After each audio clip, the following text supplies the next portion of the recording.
Élu, écoute très attentivement. Ce n'est pas un accident. Tu as été guidé vers ce message aujourd'hui pour une raison. Tu as travaillé dur, tu t'es efforcé, tu as tout fait correctement. Mais cette percée, elle t'échappe toujours. Quelque chose te retient, te fait courir sur place, et tu pourrais même ne pas réaliser ce que c'est. Mais cela change dès maintenant. Et si je te disais que tout ce pour quoi tu as prié, tout ce vers quoi tu as travaillé, est déjà à portée de main. Mais il y a un élément crucial, une clé spirituelle qui te manque.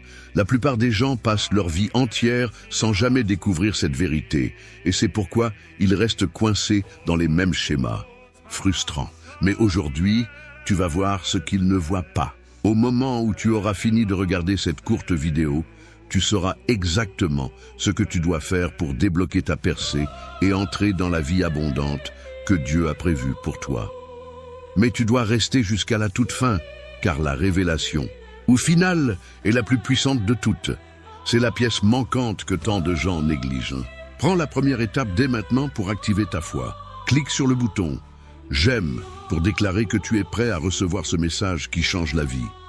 Abonne-toi à cette chaîne pour rester connecté à la guidance et à la sagesse divine.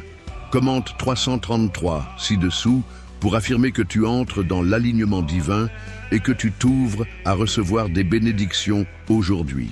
Ce n'est pas juste une vidéo, c'est le début d'un mouvement de foi. Nous construisons une chaîne de prière puissante, une communauté de croyants qui s'élèvent mutuellement. Dépose un commentaire ci-dessous avec une chose spécifique et pour laquelle tu as besoin de prière aujourd'hui. Sois honnête, sois vulnérable. Ensuite, réponds aux commentaires de quelqu'un d'autre avec des mots d'encouragement, d'espoir et de foi. Pourquoi faisons-nous cela? Parce que les miracles se produisent lorsque nous nous connectons dans la foi. Lorsque tu partages ton fardeau, d'autres prieront pour toi. Lorsque tu pries pour quelqu'un d'autre, les bénédictions te reviennent en abondance. C'est ainsi que la foi en action fonctionne. C'est ainsi que nous perçons ensemble. Commente ta requête de prière maintenant et deviens une partie vitale de cette chaîne de miracles divins. N'attends pas, ta percée pourrait être connectée à la prière que tu offres pour quelqu'un d'autre. Alors, pourquoi tant de gens bons et travailleurs restent-ils coincés? Pourquoi les prières semblent-elles rester sans réponse, même lorsque nous vivons avec justice? La plupart des gens croient que s'ils travaillent juste assez dur, s'ils sont juste assez bons, leur percée finira par arriver. Ils attendent que Dieu agisse. Ils voient la vie comme une équation linéaire, effort plus bonté, récompense. Mais le royaume spirituel ne fonctionne pas toujours selon des termes aussi simples. Et pense à ceci, imagine un agriculteur labourant diligemment le sol, plantant les meilleures graines et les arrosant méticuleusement. Il fait tout correctement selon les principes agricoles. Pourtant, s'il plante ses graines au cœur de l'hiver, s'attendant à une récolte dans quelques semaines, il sera forcément déçu. Il manque l'élément crucial de l'alignement avec les saisons. Il travaille dur, mais il est désynchronisé avec les rythmes naturels de la croissance. Les efforts de l'agriculteur, bien que louables et approfondis, sont mal placés dans le temps. Il se bat contre l'ordre inhérent de la nature, une bataille qu'il ne peut gagner. Cela ne veut pas dire que son travail est vain, il est simplement prématuré. Les graines portent la promesse d'une récolte abondante, mais cette promesse ne peut être réalisée que lorsque les conditions sont réunies. Il doit comprendre les indices subtils de la terre, le changement de température, l'allongement des jours, pour savoir quand le moment est venu de planter. De même, nous pouvons être incroyablement diligents et moralement droits, et pourtant nous retrouver apparemment piégés. Ce n'est pas une punition, c'est un désalignement. Les promesses de Dieu sont comme ces graines, elles ont un potentiel inhérent, mais elles nécessitent les bonnes conditions pour s'épanouir. Et si je te disais que Dieu a déjà agi? Et si les bénédictions, les opportunités, les percées que tu recherches sont déjà là, attendant que tu les revendiques? La vérité, enracinée dans la sagesse spirituelle ancienne et même reprise dans la psychologie moderne, est la suivante. Nous bloquons souvent nos propres bénédictions par un manque d'alignement spirituel. Nous sommes désynchronisés avec le flux divin. Nous travaillons dur, oui, mais nous ne travaillons pas intelligemment, spirituellement parlant. Nous comptons sur notre propre force, notre propre compréhension, au lieu de puiser dans la puissance infinie qui est à notre disposition. Proverbe 3, 5, 6 nous dit « De confie-toi en l'Éternel de tout ton cœur, et ne t'appuie pas sur ta propre intelligence. Il ne s'agit pas de remettre en question tes efforts ou ta bonté inhérente. Il s'agit de reconnaître une vérité plus profonde qu'une véritable percée nécessite un partenariat harmonieux entre nos efforts humains et la grâce divine. Il s'agit de comprendre que nous ne sommes pas seuls dans ce voyage. Nous sommes des co-créateurs avec une puissance bien supérieure à nous-mêmes. Nous plantons les graines, mais Dieu fournit le soleil, la pluie et la terre fertile. Notre rôle est de nous aligner sur sa volonté, de cultiver le paysage intérieur où les bénédictions peuvent prendre racine et s'épanouir. Nous ne sommes pas des bénéficiaires passifs, nous sommes des participants actifs au déroulement de nos propres destinées. Aujourd'hui, nous allons changer cela. Nous allons déverrouiller la clé manquante. Voici 5 étapes puissantes que tu peux suivre dès maintenant pour t'aligner sur le plan de Dieu et entrer dans ta percée. Étape 1. Brise les chaînes mentales. Change ton orientation. Tout commence dans l'esprit. Tes pensées sont incroyablement puissantes, agissant comme des aimants, attirant des expériences qui résonnent avec leur fréquence vibratoire. Si tu te concentres constamment sur ce qui manque, sur ce qui ne fonctionne pas, tu crées par inadvertance une correspondance vibratoire pour plus de manque et de lutte. C'est comme syntoniser une radio sur une station qui ne diffuse que de la statique. Tu n'entendras que de la statique, peu importe combien tu souhaites de la musique. Tu ne t'attendrais pas à entendre une belle symphonie si ta radio est réglée sur une fréquence ne diffusant que du bruit. De même, tu ne peux pas t'attendre à ressentir l'abondance et la joie si ton esprit est constamment réglé sur des pensées de pénurie et de négativité. Ton esprit est un émetteur et un récepteur puissant, envoyant et attirant constamment des énergies qui correspondent à sa fréquence dominante. Pense aux histoires que tu te racontes sur ta vie. Sont-elles des histoires de limitation, de pénurie et de lutte? Ou sont-elles des histoires d'espoir, d'abondance et de possibilités? Nos récits d'internes façonnent notre réalité externe. Il ne s'agit pas de nier les défis ou de prétendre que tout est parfait. Il s'agit de choisir consciemment où placer ton attention. Quelle croyance négative, quel schéma de pensée limitant as-tu retenu?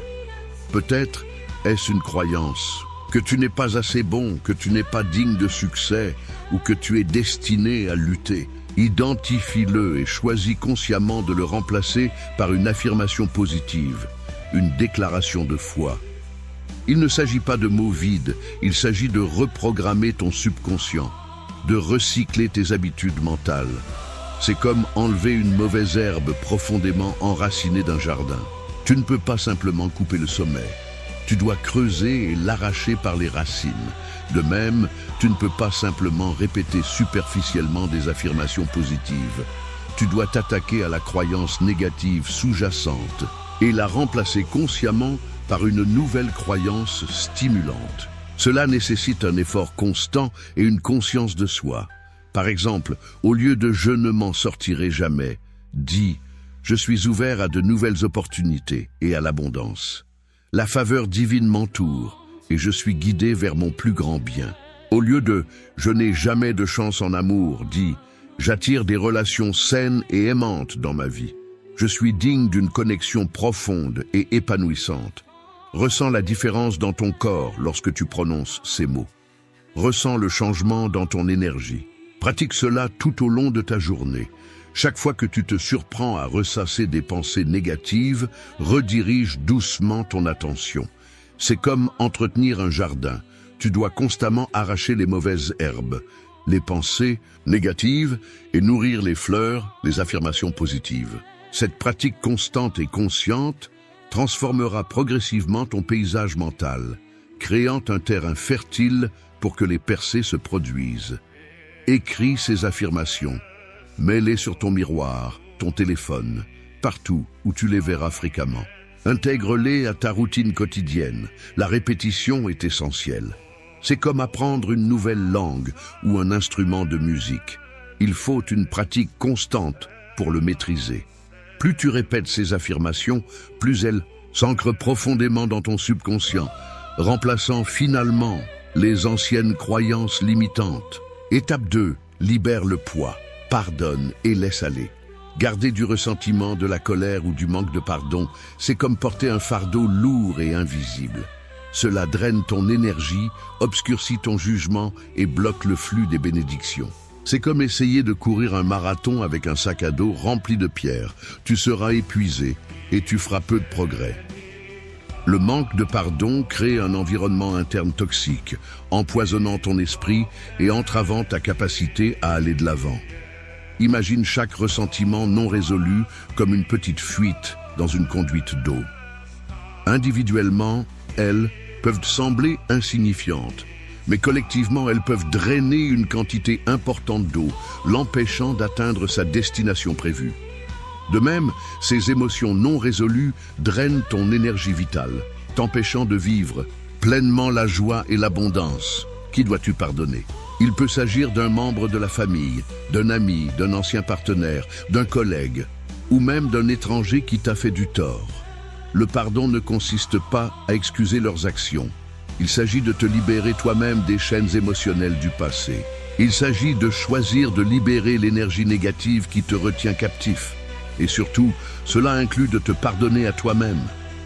Nous faisons tous des erreurs. Nous avons tous des regrets. S'accrocher à la culpabilité et à l'auto-accusation est tout aussi dommageable que de s'accrocher au ressentiment envers les autres. Reconnais que tu as fait de ton mieux avec ce que tu savais à l'époque. Apprends de tes expériences passées, mais ne les laisse pas te définir. Le pardon n'est pas un événement ponctuel, c'est un processus. Il peut être nécessaire de revoir la question à plusieurs reprises, de retirer les couches de blessures et de ressentiment jusqu'à ce que tu atteignes un lieu de libération authentique. C'est comme nettoyer une blessure. Il peut être nécessaire de la nettoyer plusieurs fois avant qu'elle ne guérisse complètement. L'acte de pardon est un acte de foi puissant. C'est une déclaration que tu choisis de faire confiance à une puissance supérieure pour apporter justice et guérison. C'est un abandon du besoin de contrôle et de vengeance et une ouverture à la possibilité de paix et de réconciliation. Cela peut être un processus graduel et il peut être nécessaire de revoir la question à plusieurs reprises. Mais chaque fois que tu choisis de pardonner, tu allèges ton fardeau et tu crées plus d'espace pour que l'amour, la joie et l'abondance entrent dans ta vie. Envisage un exercice de visualisation. Imagine-toi tenant un ballon rempli de toute la douleur, la colère et le ressentiment que tu portes. Vois la personne que tu dois pardonner, ou toi-même, se tenant devant toi. Visualise que tu lâches le ballon, en le regardant s'éloigner, en portant avec lui toute cette négativité. Ressens la légèreté et la liberté qui accompagnent le fait de lâcher prise. Au fur et à mesure que le ballon s'éloigne de plus, en plus, imagine les émotions négatives se dissolvant dans la lumière, se transformant en paix et en compréhension.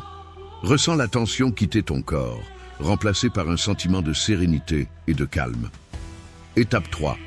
Active la foi. Parle-la pour qu'elle existe. Arrête d'attendre une preuve avant de croire. La vraie foi, c'est croire avant de voir la preuve. Il s'agit de faire confiance à l'invisible, au potentiel qui existe au-delà de tes circonstances actuelles. C'est comme planter une graine et savoir qu'elle va pousser, même si tu ne peux pas encore voir les racines ou le germe. Tu ne déterrerais pas la graine tous les jours pour vérifier si elle germe. Tu fais confiance au processus naturel de germination qui se déroule sous la surface. De même, la foi exige de faire confiance au fonctionnement invisible de l'univers, sachant que tes désirs se manifestent même lorsque tu ne vois pas de résultats immédiats. Beaucoup de gens fonctionnent à partir d'un lieu de doute et de scepticisme. Ils disent « je le croirai quand je le verrai ». Mais le royaume spirituel fonctionne souvent à l'inverse. Tu le vois parce que tu le crois. Tes croyances créent ta réalité. Tes mots ont du pouvoir. Ce ne sont pas que des sons vides, ce sont des vibrations qui façonnent l'énergie autour de toi. Commence à parler comme si ta percée s'était déjà produite. Déclare-la. N'aie pas peur d'avoir l'air audacieux. Il ne s'agit pas d'arrogance. Il s'agit d'aligner tes mots sur tes désirs et sur les promesses de Dieu. Dis, c'est fait. Je suis béni, je suis prospère, je suis guéri, je suis entouré d'amour et d'abondance. Prononce ces mots avec conviction, avec sentiment. Imagine ce que ce serait de vivre ta percée. Ressens la joie, la gratitude, l'excitation. Plus tu peux incarner le sentiment du résultat souhaité, plus tu l'attires puissamment dans ta réalité. C'est comme accorder un instrument de musique à la bonne hauteur. Tu dois vibrer à la même fréquence que ton désir afin de l'attirer dans ton expérience. C'est le principe qui sous-tend les affirmations et les déclarations. Il ne s'agit pas seulement de répéter des mots, il s'agit d'imprégner ces mots de l'énergie de la croyance et de l'attente.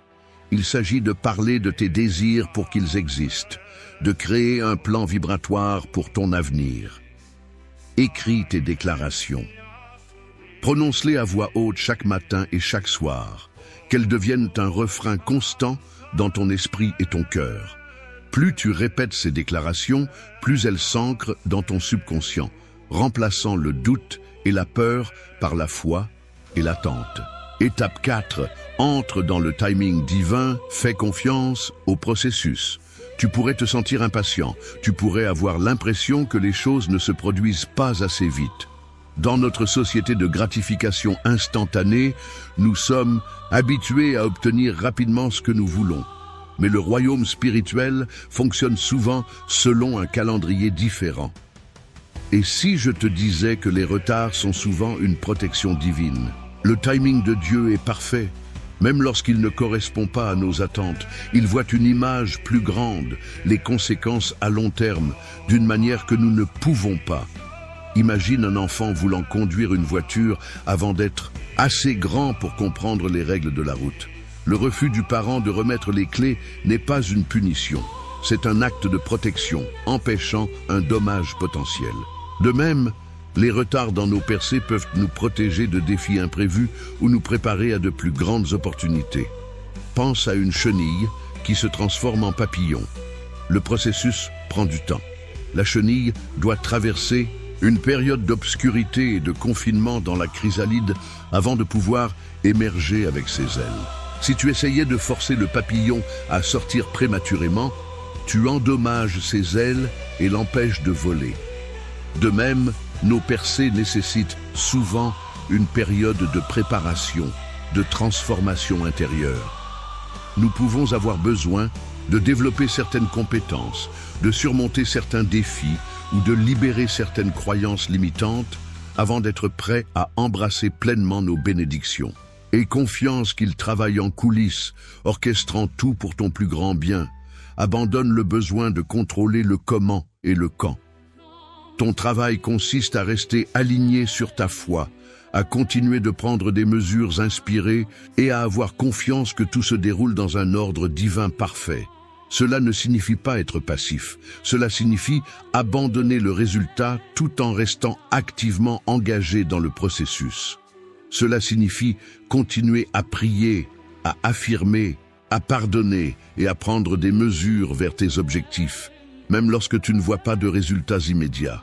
Il s'agit de cultiver la patience, la résilience et une confiance inébranlable dans le plan de Dieu. Lorsque tu sens le doute ou l'impatience s'insinuer, rappelle-toi toutes les fois dans le passé où Dieu est intervenu pour toi. Souviens-toi des miracles, des bénédictions, des occasions inattendues qui ont honoré ta vie. Cela renforcera ta foi et t'aidera à avoir confiance qu'il le fera à nouveau. Réfléchis aux expériences passées, où ce qui semblait initialement être un revers ou une déception a finalement conduit à quelque chose d'encore mieux. Peut-être qu'un emploi perdu a mené à une carrière plus épanouissante, ou qu'une relation brisée a ouvert la voie à une connexion plus profonde et plus significative. Ces expériences sont des rappels que le plan de Dieu se déroule toujours pour notre plus grand bien, même lorsque nous ne pouvons pas le voir sur le moment. Étape 5. Le changement final embrasse le pouvoir de la gratitude. C'est l'étape cruciale que beaucoup négligent. Sans gratitude, toutes les autres étapes sont affaiblies. La gratitude est la fréquence de l'abondance. C'est comme un aimant qui attire plus de bonnes choses dans ta vie. Lorsque tu te concentres sur ce que tu as, sur les bénédictions qui, sont déjà présentes dans ta vie, tu attires plus de raisons d'être reconnaissant. Imagine la gratitude comme une loupe qui amplifie le bien dans ta vie. Plus tu te concentres sur le positif, plus il apparaît grand, et plus il remplit ta conscience. Ceci, à son tour, attire plus de positivité dans ton expérience. Beaucoup de gens tombent dans le piège de se concentrer sur ce qu'ils n'ont pas. Ils se comparent aux autres, ils s'attardent sur leurs défauts perçus, et ils ressentent un sentiment constant de manque. Cela crée un état vibratoire de pénurie qui repousse l'abondance. La gratitude déplace ton attention de ce qui manque à ce qui est présent. Elle ouvre ton cœur à la beauté et à l'abondance qui t'entourent déjà. Il s'agit d'apprécier les choses simples, le toit au-dessus de ta tête, la nourriture sur ta table, l'amour de ta famille et de tes amis, la beauté de la nature. Apprécier le lever du soleil, la chaleur d'une tasse de thé, le rire d'un être cher. Ces petits moments de gratitude créent un puissant effet d'entraînement, élargissant ta capacité de joie et attirant plus de bénédictions dans ta vie. Commence un journal de gratitude. Chaque jour, écris au moins 3 choses pour lesquelles tu es reconnaissant. Sois précis. Ne dis pas simplement « Je suis reconnaissant pour ma famille ». Dis « Je suis reconnaissant pour le rire contagieux de ma fille, qui illumine toujours ma journée ». Ou « Je suis reconnaissant pour le soutien inébranlable de mon mari, qui me donne la force de poursuivre mes rêves ». Plus tu cultives une attitude de gratitude, plus tu remarqueras les bénédictions dans ta vie. Tu commenceras à voir le monde à travers une lentille différente, une lentille d'appréciation et d'abondance. Cela te rendra non seulement plus heureux et plus satisfait, mais cela attirera également plus de bénédictions dans ton expérience. La gratitude est la clé qui déverrouille le flux de l'abondance. C'est le sol fertile où les miracles peuvent prendre racine et s'épanouir. L'acte d'écrire ce pourquoi tu es reconnaissant renforce les émotions positives associées à ces bénédictions. C'est une façon tangible de reconnaître le bien dans ta vie et de déplacer ton attention du manque à l'abondance. Élu, tu es arrivé jusqu'ici. Tu as appris des principes puissants. Tu as agi. Tu as commencé à changer ta mentalité, à libérer la négativité, à activer ta foi, à faire confiance au timing divin et à embrasser la gratitude. Mais il y a une dernière pièce, une ultime révélation qui relie tout. C'est la clé qui déverrouille tout. C'est la clé principale qui ouvre toutes les portes. L'ingrédient secret qui transforme les efforts ordinaires en résultats extraordinaires. Ta percée ne dépend pas uniquement de ton travail acharné ou de ta bonté. Elle est déjà là, elle t'attend. La seule chose qui manquait, c'est ton abandon complet et total à la volonté de Dieu. Il ne s'agit pas d'abandonner ou de devenir passif, il s'agit de libérer l'illusion du contrôle et de faire confiance à une puissance bien supérieure à toi-même. Il s'agit d'aligner ta volonté sur la volonté divine, reconnaissant que le plan de Dieu pour toi est infiniment plus vaste et épanouissant que tout ce que tu pourrais imaginer. L'abandon n'est pas un drapeau blanc de défaite. C'est lever les mains en signe de confiance et d'ouverture, permettant au divin de te guider. C'est reconnaître que tu n'as pas toutes les réponses, et c'est parfaitement bien ainsi. C'est le moment où tu arrêtes de t'efforcer, d'essayer de forcer les choses à se produire, et tu dis « Dieu, je te fais confiance complètement.